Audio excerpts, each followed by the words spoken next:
বারান্দা তো থাই গ্লাসের, দরজাটা অর্ধেক মতন খোলা ছিল। সে সময় হঠাৎ করে গুলি লাগলো। আমার আর আমার বোনের যেহেতু একসঙ্গে লেগেছে, আমি যখন লেগেছে তখন আমি পড়ে গিয়েছি। আমি ভেবেছি যে অন্য কিছু লেগেছে হয়তো, বা কিছু একটা হয়েছে। পায়জামা একটু উঁচু করে দেখলাম যে রক্ত, অনেক রক্ত একসঙ্গে বয়ে গেল ডান পায়ে। আমার ডান পায়ে ছুঁয়ে বাম পার ভেতর দিয়ে গিয়ে ওর ডান পায়ে লাগছে।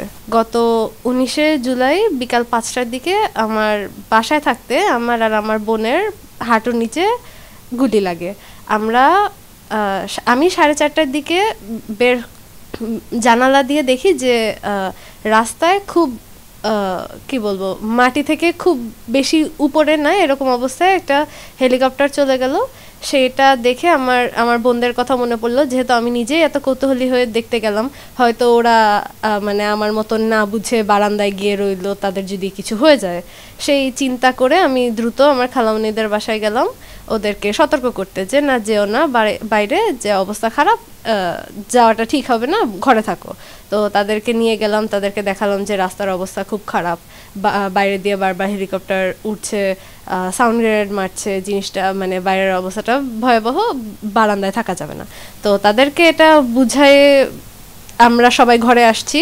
ঘরে আসার পরে সেই সময়ে সম্ভবত আজান দিল বা নামাজের ওয়াক্ত হলো। আমার খালামণি আমাদের ঠিক পিছেই নামাজ পড়তে বসলেন।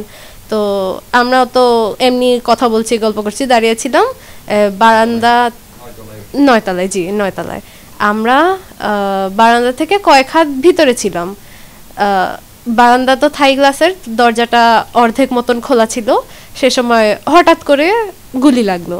আমার আর আমার বোনের যেহেতু একসঙ্গে লেগেছে, আমি যখন লেগেছে তখন আমি পড়ে গিয়েছি। আমি ভেবেছি যে অন্য কিছু লেগেছে হয়তো, বা কিছু একটা হয়েছে। অবশ হয়ে গিয়েছে।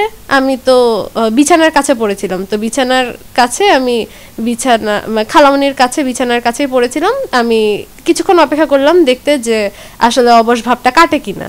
দেখলাম যে অবশ ভাবটা কাটছে না। তখন পায়জামা একটু উঁচু করে দেখলাম যে রক্ত, অনেক রক্ত একসঙ্গে বয়ে গেল। সেটা দেখে আমি তো চিন্তিত হয়ে চিৎকার করে উঠলাম যে গুলি লাগছে, গুলি লাগছে। খালামণি দ্রুত এই ঘর থেকে বের হন, এই ঘরে থাকা যাবে না। আমার বোনও পড়ে গিয়েছিল। সেই সময় হচ্ছে আমার বোন চিৎকার চেঁচামেচি করছিল, অনেক ব্যথা পেয়েছিল সম্ভবত। সে বলছিল যে মা মাফ করে দাও, আল্লাহ আমার কি হইল, আমাকে আল্লাহ মাফ করে দাও, ইত্যাদি ইত্যাদি। তো শুনে আমি খুবই ভয় পেয়ে গিয়েছিলাম। আমি যেহেতু বুঝিনি যে আমার কি হয়েছে, আমার গুলি লেগেছে আদৌ, তখন আমি ভাবছিলাম যে কখন অবশ ভাবটা কাটবে আমি আমার বোনকে গিয়ে ধরবো। তো যখন দেখি যে গুলি, আমি দ্রুতই তাকে ডাক দিলাম। এর মাঝখানে খালামণিও সম্ভবত বুঝতে পেরেছিল যে ওটা গুলি ছিল। খালামণি হচ্ছে ওয়ার্ড্রোব থেকে ওড়না বের করে সেই গুলি জায়গাটাকে বাঁধার চেষ্টা করছিল। তো আমি তাদেরকে বারবার বলছিলাম, যেহেতু দেখলাম যে আমি আমার হাতে ভর দিয়ে পিছে নিজেকে টেনে নিয়ে যেতে পারছি, আমি সেভাবে করে নিজেকে টেনে বেডরুম থেকে হচ্ছে ডাইনিং রুমের কাছে এসে পড়ি।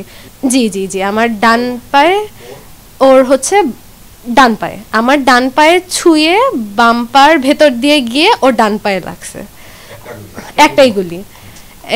এই গুলিটা লাগার সময় আমার ডান পায়ের শুধু একটা ফ্লেশ উন্ড হয়েছে, আর বাম পার ভেতর দিয়ে যাওয়ার সময় আমার হাঁটুর নিচের দুইটা হাড্ডি দুটোই ভেঙে গিয়েছে। আর ওর হচ্ছে নিচের হাঁটুর নিচে শুধু একটা হাড্ডি, ছোট হাড্ডি যেটা, সেটা ভেঙেছে।